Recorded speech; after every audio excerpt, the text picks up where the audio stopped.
जो आजकल I have seen this thing, मेरी उम्र के जो बच्चे हैं और जो 16 17 18 साल की जो रेंज है उम्र की, इसमें मैंने बहुत देखा है, specially on Instagram and on WhatsApp stories, that they become sad, they put that stories की बहुत दुखी हुई है वो sadness, and they call it depression. Now being sad is really getting normal. Being depress, being वो सब दुखी होना, परेशान होना, ये बड़ा नॉर्मल होने लग गया है.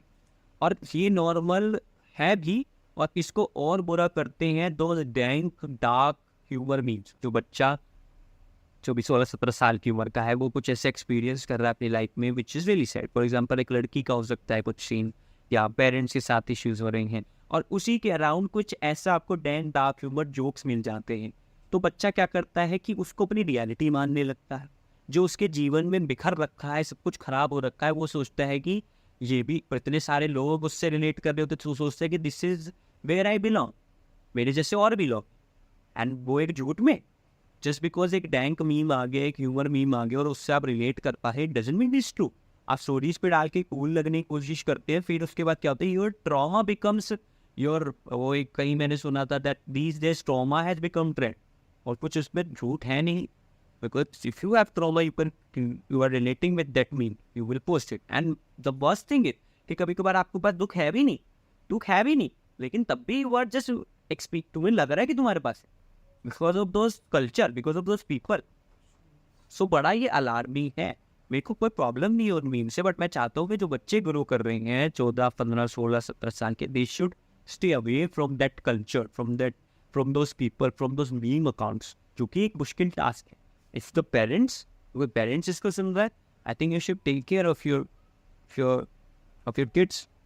बिकॉज अगर वो उस कल्चर के साथ जुड़ते हैं तो अपने आप को उसी के साथ आइडेंटिफाई करने लगते हैं, खुद को कूल समझते हैं, खुद को वैलिडेट, क्योंकि वैलिडेशन मिल जाता है. तो उनको लगता है ये सारे मेरी चीज़ समझते हैं.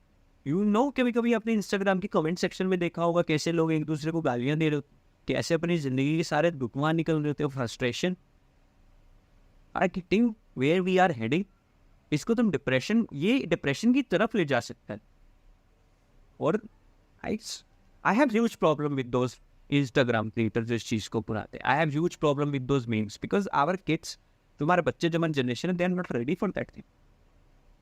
एंड आई नो इसके बोलने से वो रुकेंगे नहीं, और वो चीज़ है वो रहेगी. But I can request you guys कि if you see something happening over there, मत करो. और अगर किसी को देखते हो ऐसी सैड और डिप्रेस्ड स्टोरीज लगाते हुए, don't make fun of him. वो जिस चीज़ से, परिस्थिति से गुजर रहा है, शायद उसको भी नहीं पता कि इससे साथ कोप कैसे करूँगे. तभी घंटों घंटों क्या पता इंस्टाग्राम स्क्रॉल कर रहा है, कभी घंटों घंटों मूवीज़ देख रहा है, जब भी परेशान है, जब भी लग रहा है कि वो कमज़ोर है, बहुत सारी चीज़ें जुड़ी हुई, उसको मत करो यार. मुझको लगता है कि, और सिंपल सी बात है, यू डिडंट डू एनीथिंग, तुम उसकी हेल्प भी मत करो. इसलिए मैं नहीं कहा कि जाके पूछो हाय हेलो क्या हुआ. इफ इट्स योर तुम्हारा फ्रेंड, तुम अंदर से आवाज आती है जाओ, बट आई वांट टू से कि इसमें मजाक और वर्ड्स मत करो सिचुएशंस, और उस कल्चर को बढ़ावा मत दो.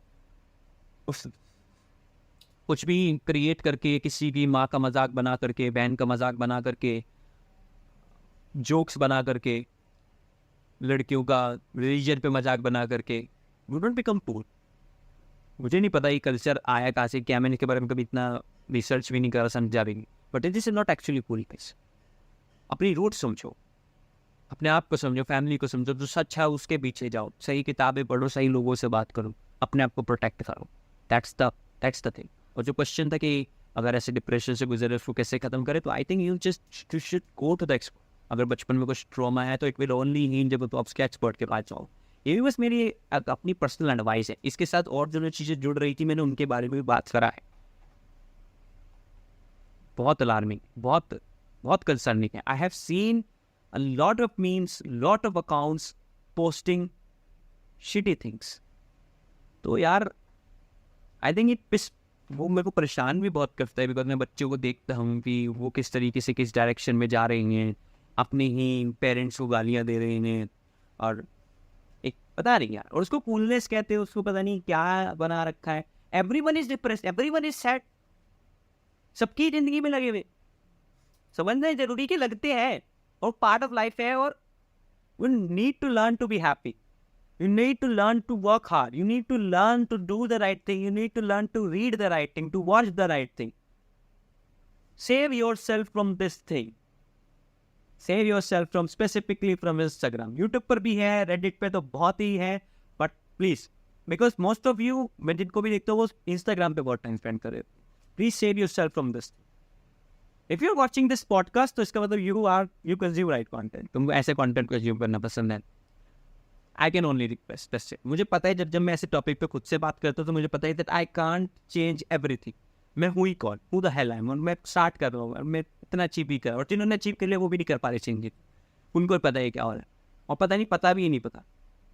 बट अगर आपको आपकी ज़िंदगी बेटर करनी है तो I would say that save yourself from those people, from those accounts. अपनी मेंटालिटी को, अपनी थिंकिंग एबिलिटीज़ को बढ़ाओ, अपने दिमाग को डेवलप करो.